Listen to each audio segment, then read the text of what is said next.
نحمده ونصلي على رسوله الكريم اما بعد اعوذ بالله من الشيطان الرجيم بسم الله الرحمن الرحيم قل يا ايها الناس اني رسول الله اليكم جميعا الذي له ملك السماوات والارض لا اله الا هو يحيي ويميت فآمنوا بالله ورسوله النبي الأمي الذي يؤمن بالله وكلماته واتبعوه لعلكم تهتدون۔ آپ فرما دیجئے اے لوگو، بے شک میں تم سب کی طرف اللہ کا رسول پیغام پہنچانے والا ہوں۔ وہ اللہ جس کے لیے آسمانوں اور زمین کی بادشاہت ہے، اس کے علاوہ کوئی الہ نہیں ہے، وہی زندگی دیتا ہے، وہی موت دیتا ہے۔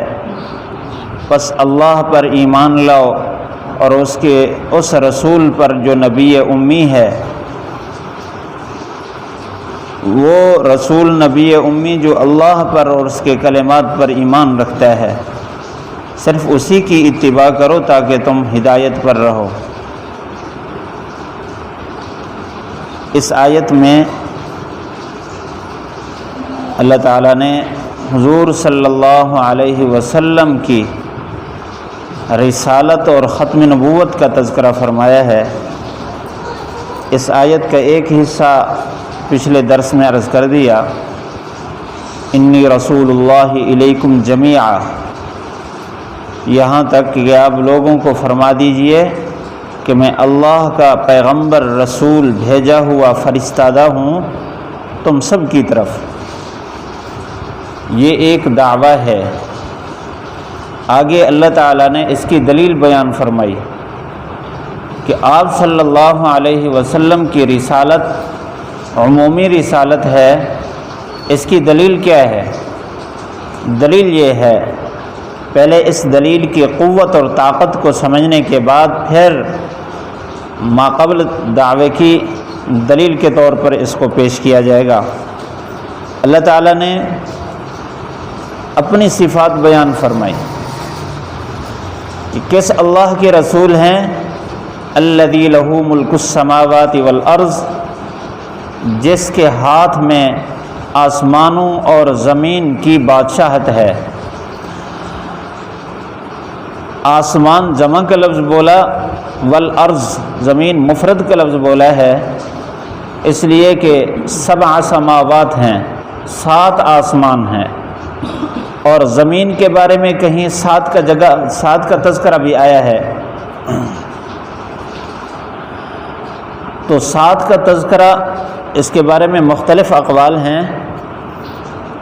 صحیح قول یہ ہے کہ اللہ تعالیٰ نے دنیا کو 7 حصوں میں تقسیم فرمایا ہے، 7 بر اعظم ہیں، اور زمین تو ایک ہی گول ہے جو بیضاوی شکل میں ہے۔ یہاں ارض واحد کا لفظ بولا، وہ اس کے کل ہونے کی حیثیت سے۔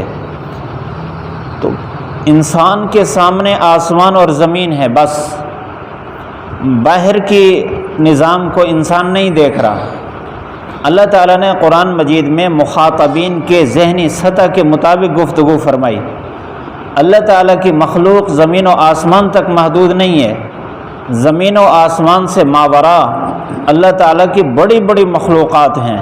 تفسیر ابن کثیر میں ایک جگہ یہ روایت ہے کہ اللہ تعالیٰ نے حضرت داؤد علیہ السلام کے سامنے اس ترازو کو ظاہر فرمایا جس میں انسان کے اعمال تولے جائیں گے، تو اس کے ایک حصے کو زمین و آسمان کی وسعتوں کے برابر جب دیکھا تو بے ہوش ہو گئے۔ جب ہوش آیا تو کہا، یا اللہ، اس کو کون بھرے گا؟ اتنا بڑا ترازو، اس کو کون بھرے گا؟ اللہ تعالیٰ نے فرمایا اس کو یہ کلمہ سبحان اللہ و بحمدہ سبحان اللہ العظیم، یہ اس کو بھر دیں گے۔ ایک روایت میں ہے اللہ اکبر اس کو بھر دے گا، الحمدللہ اس کو بھر دے گا۔ اور پھر انہوں نے کہا، یا اللہ یہ ترازو ہوگا کہاں؟ یہ تو زمین و آسمان اس کے اندر آ جائیں۔ فرمایا اس زمین و آسمان سے باہر ایک بڑا نظام ہے۔ اور ایک روایت میں یہ ہے کہ ایک صحابی نے پوچھا اے اللہ کے رسول، جب اللہ تعالیٰ نے زمین و آسمان کو حکم فرمایا، بلکہ کسی نبی نے اللہ تعالیٰ کی ذات سے پوچھا کہ اگر یہ زمین و آسمان جب آپ نے کہا کہ فرما بردار ہو جاؤ، یہ فرما بردار ہو گئے، اگر نافرمان ہو جاتے تو پھر آپ ان کے ساتھ کیا معاملہ کرتے؟ تو اللہ تعالیٰ نے فرمایا کہ میں اپنے جانوروں میں سے ایک جانور کو حکم کرتا جو اس کو نگل جاتا۔ تو پھر پوچھا یا اللہ وہ جانور کہاں ہے؟ فرمایا کہ میری چراگاہوں میں سے کسی چراگاہ میں چر رہے ہیں۔ تو اتنا بڑا نظام ہے اللہ تعالیٰ کی ذات کا۔ تو زمین و آسمان کا تذکرہ ہمارے مخاطبین جو ہماری نظروں کے سامنے ہے، ہم مخاطبین کے ذہن کے مطابق اللہ تعالیٰ نے یہ بات فرمائی۔ تو فرمایا اس اللہ نے جس کے لیے آسمان اور زمین کی بادشاہت ہے، بادشاہت ایسی کہ پورا کل اختیار ہے، زمین کے دنیا کے بادشاہوں کے سامنے مخلوق نہیں ہوتی، وہ نظام ان سے غائب ہوتا ہے، جو ان کو خبر پہنچتی ہے بس اسی پر وہ اعتماد رکھتے ہیں۔ اللہ کی ذات وہ ذات ہے جس کے سامنے ہر چیز ہے، وہ ہر چیز کو پوری طرح ہر وقت پوری نگرانی کے ساتھ دیکھ رہا ہے۔ یرا نملۃ السوداء فی لیلۃ الظلماء علی صخرۃ السوداء، فرمایا وہ اللہ جو کالی چمٹی کو کالی چٹان پر کالی رات میں دیکھ رہا ہے اور اس کے پاؤں کی کھسکھساہٹ بھی سن رہا ہے اور پاؤں کے نشانات بھی دیکھ رہا ہے، وہ اللہ وہ ایسا بادشاہ ہے۔ یہ زمین و آسمان ذرہ ذرہ اس کی بادشاہت میں ہے، تو وہ اتنا بڑی بادشاہت رکھنے والا۔ اور ساتھ ہی فرمایا لا الہ الا ہو، اس کے علاوہ کوئی الہ نہیں۔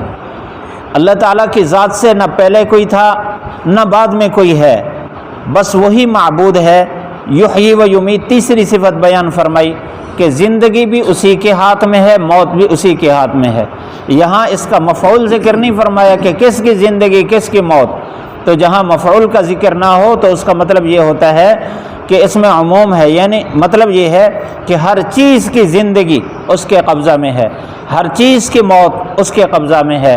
کوئی فرشتہ بڑا سے بڑا جبرائیل علیہ السلام، میکائیل علیہ السلام، اسرائیل علیہ السلام، ان کی حیات بھی اس کے قبضے میں ہے، ان کی موت بھی اس کے قبضے میں ہے، بڑی سے بڑی مخلوق اس کے ہاتھ سے باہر نہیں ہے۔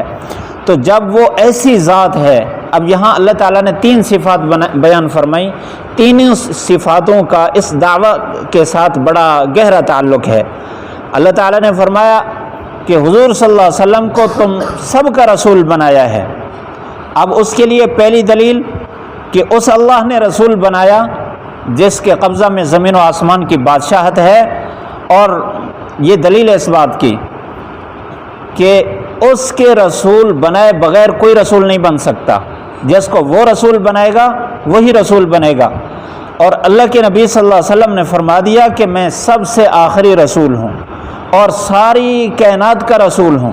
آپ صلی اللہ علیہ وسلم کا ایک فرمان ہے، فرمایا کہ میں فرشتوں کا بھی نبی ہوں، تمام انبیاء کا بھی نبی ہوں، اور قیامت تک آنے والے ہر فرد کا نبی ہوں، وہ کوئی کافر ہو، مشرک ہو، یہودی ہو، نصرانی ہو، جو بھی ہو۔ تفسیر ابن کثیر میں ایک روایت ہے، آپ صلی اللہ علیہ وسلم نے فرمایا جب آپ مبعوث ہوئے، فرمایا اب کے بعد کوئی یہودی، کوئی نصرانی، کوئی مجوسی بھی اس وقت تک جنت میں نہیں جا سکتا جب تک میری رسالت کو کامل طور پر تسلیم نہ کرے۔ تو آپ کی رسالت ایسے عمومی رسالت ہے جیسے اللہ تعالیٰ کی بادشاہت عمومی ہے۔ تو جس طرح اللہ تعالیٰ کی بادشاہت ہر چیز پر ہے، اللہ تعالیٰ نے اپنے رسول کو اسی طرح نبی بنایا، پیغمبر بنایا، آپ کو ہدایات دیے ساری مخلوق کے لیے۔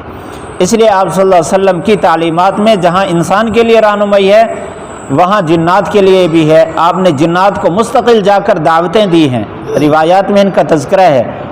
اور اسی طرح باقی مخلوق، جانوروں کے لیے، درختوں کے لیے، یعنی نباتات ہیں، اور اسی طرح جمادات ہیں، حیوانات ہیں، سب کے لیے آپ صلی اللہ علیہ وسلم نے ہدایات فرمائی ہیں، رہنمائی فرمائی۔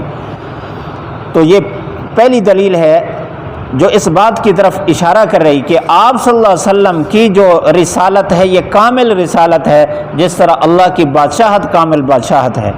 اور دوسری بات فرمائی لا الہ الا ہو، یہ دوسری دلیل ہے، دوسری حیثیت سے آپ صلی اللہ علیہ وسلم کی ختم نبوت اور آپ صلی اللہ علیہ وسلم کی رسالت کی وسعت پر۔ وہ کیسے؟ اللہ کے علاوہ کوئی الہ نہیں ہے۔ اللہ تعالیٰ نے اپنے بعد کسی کو اپنے ساتھ شریک کرنے کو پسند نہیں فرمایا اور سب سے بڑا گناہ قرار دیا ہے۔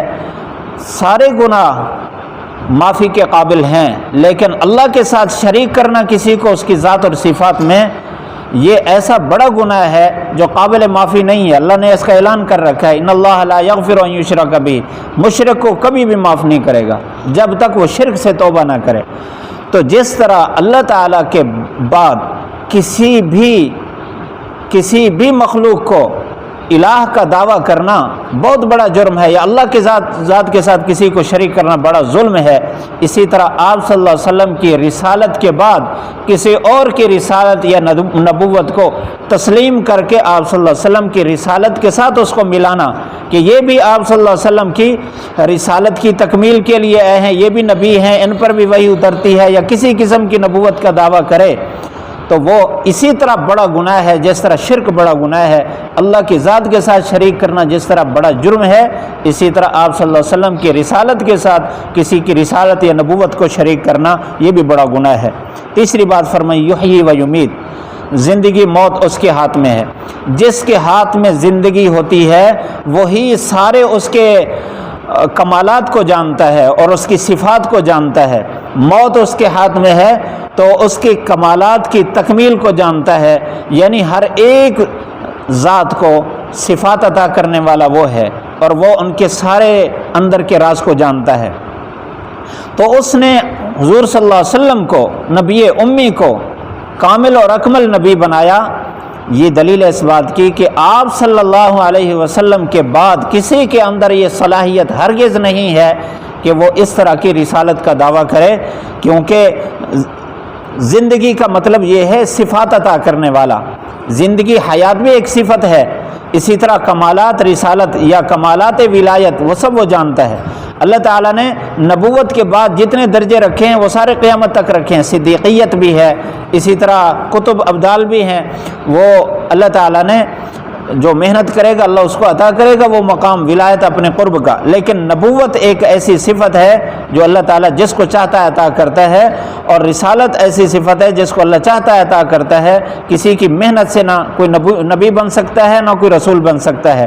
تو اللہ تعالیٰ نے حضور صلی اللہ علیہ وسلم کی ذات میں وہ صفات رکھی ہیں جن کے اندر یہ کمال ہے کہ وہ ساری مخلوق کے رسول بن سکتے ہیں، نبی بن سکتے ہیں۔ آپ کے بعد کسی کو نبی یا رسول ہونے کی اندر کوئی صلاحیت نہیں ہے، لہذا آپ صلی اللہ علیہ وسلم ہی ہر فرد کے کامل نبی ہیں۔ آپ کی نبوت میں کوئی کمی نہیں ہے کہ بعد میں آ کر اس نبوت کی تکمیل کرے۔ یہ تین صفات آپ صلی اللہ علیہ وسلم کی ختم نبوت کے دلائل ہیں۔ اللہ تعالی ہم سب کو سمجھنے کی توفیق نصیب فرمائے اور اس پر ایمان رکھنے کی توفیق نصیب فرمائے۔ اس آیت کا اگلا حصہ انشاءاللہ اگلے درس میں عرض کریں گے۔